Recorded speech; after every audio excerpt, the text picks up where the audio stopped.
This is a video review of the Cold Steel AK-47 folding knife. This is the G-10 handled model, which you'll see has the black blade also, which is one difference. Mine is slightly different as I've cut this protruding piece out. So on a newer one, this would be a little bit longer right here. This has a hollow ground blade, which I'll see if we can show, which typically I'm not real fond of. But in this case, it's been working really well. Yeah, you can see the tall hollow grind. The blade itself, you can see, is a little over 3.5 inches long if you don't go along the curve of the blade. The knife is about 5.5 inches long closed. One of the things you'll notice is this thumb plate. This is designed for some ambidextrous opening.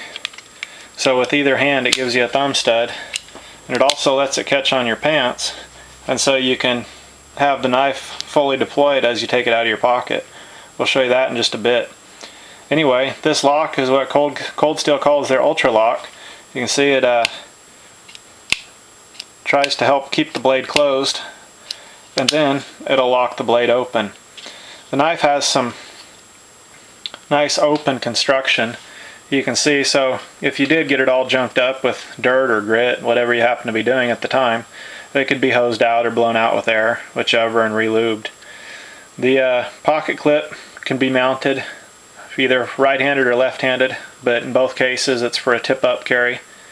Beyond that, you can see the G10's got nice cutouts for exactly where your fingers would need the relief for either hand. We'll go ahead and do a little bit of box cutting with it since we've got it. You can see this is typically where I would not expect this knife to do that well.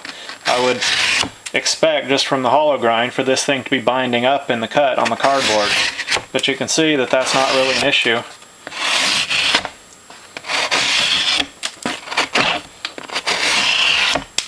So I've been real pleased with it for that reason. The hollow grind is nice for things that are typically narrower than the blade, but in this case the blade sails through.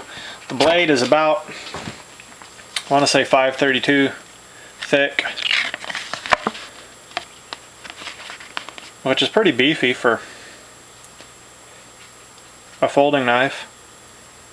Yeah, it looks like right at 5/32. Anyway, and you can see that we're not binding up in the cardboard, especially considering the size of the knife. Hello. So that's that. Here in just a second we'll show you the pocket clip open, and we'll put some specs up on the site at www.thetopgearpicks.com.